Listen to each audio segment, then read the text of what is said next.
Bonjour, je vais parler d'agriculture. L'agriculture, ce n'est pas seulement la production agricole, mais c'est le monde rural. Et le monde rural, c'est les ressources naturelles, c'est la production agricole, et c'est aussi la pauvreté. Les ressources naturelles, comme vous le savez sans doute, c'est l'eau, les sols et la biodiversité. Elles sont dans notre pays extrêmement limitées et elles sont soumises à de nombreux risques. Elles se dégradent et doivent impérativement être préservées. Le secteur agricole, comme a dit Radi, est le premier utilisateur de ces ressources, mais c'est aussi le premier pollueur.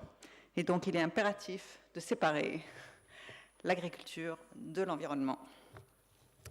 La production agricole, des progrès importants ont été effectués, mais ils sont très inégaux selon les secteurs.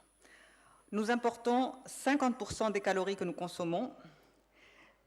La difficulté vient du contexte. Autour de la Méditerranée, il est difficile de produire, le contexte est difficile et il le sera encore plus avec les changements climatiques. La plupart des pays, tous les pays autour de la Méditerranée sont déficitaires en termes de calories. Les deux seuls pays qui ne le sont pas, c'est la France et dans une moindre mesure la Turquie. Ce n'est pas parce que nos agriculteurs se débrouillent mal, c'est parce que le contexte est extrêmement difficile. L'Afrique du Nord est le plus gros importateur de céréales. L'Afrique du Nord, c'est 1% de la population mondiale et c'est 8% sur l'importation des céréales. L'autre grande difficulté qui est liée donc à ces importations, c'est les prix, les marchés. Depuis 2008, les prix ont augmenté. Les produits agricoles sont devenus l'objet de spéculation et les indices de prix, pour donner un exemple, un indice de prix calculé par la FAO depuis 2003 a été multiplié par 2,5 fois. Pour les céréales, les prix sont multipliés par 3.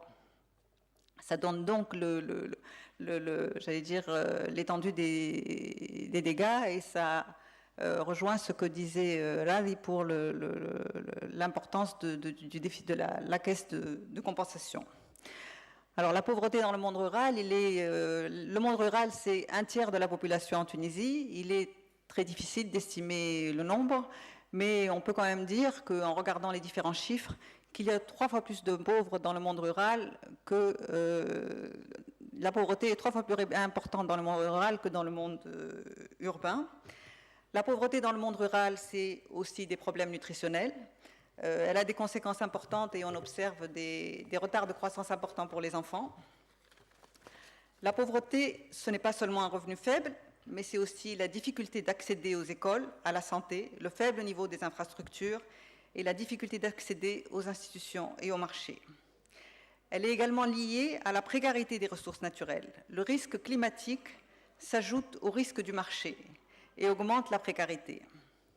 La pauvreté est liée à la pauvreté des ressources naturelles, mais elle les amplifie. Les agriculteurs dans ces milieux n'ont pas le choix. Ils sont parfois obligés d'avoir des pratiques qui elles-mêmes dégradent les ressources naturelles. Donc par rapport à ces différents problèmes que je viens de présenter, les défis qui nous attendent dans les années à venir, c'est d'éradiquer la pauvreté, d'améliorer les conditions de vie et l'accès aux différents services, et d'assurer une production suffisante quantitativement et qualitativement. Comment produire plus en préservant les ressources existantes, avec moins d'impact sur l'environnement et sur la santé, et en se préparant au changement climatique, et donc avec encore moins de ressources naturelles. Le point clé, c'est la bonne gouvernance. La bonne gouvernance, les investissements et les politiques agricoles ont un rôle important à jouer. De nouvelles formes de collaboration entre l'État et les divers acteurs doivent être mises en place. La gouvernance veut dire impliquer les groupes concernés dans les choix et les décisions et en particulier mettre en place des cadres institutionnels, contribuer à la mise en place de capacités d'organisation et contribuer au dialogue avec les associations d'agriculteurs, les usagers de l'eau par exemple, etc. Innovation, création de partenariats, aspects quantitatifs et qualitatifs de la production doivent être des éléments à prendre en compte pour améliorer la production. Il faut également penser à la réduction de la pauvreté. Les moyens d'existence reposent sur l'activité agricole. Il faut diversifier les activités. La diversification peut fortement contribuer à limiter la vulnérabilité dans le cadre du développement agricole et du développement régional. Il faut trouver les moyens d'augmenter les options et d'élargir les choix en milieu rural. L'activité agricole ne peut pas être la seule activité. Il faut diversifier, augmenter les options.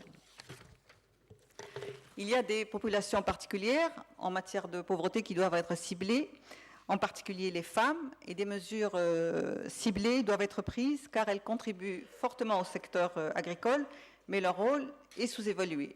Et enfin, le dernier point qui paraît extrêmement important, c'est la recherche et l'innovation. La recherche est indispensable pour renforcer le secteur et pour permettre le développement agricole. Pour le moment, elle est assez limitée. La recherche, elle doit être diversifiée, elle doit aller de la biologie moléculaire à des approches systémiques et considérer aussi des dimensions régionales et territoriales. Voilà, je vous remercie.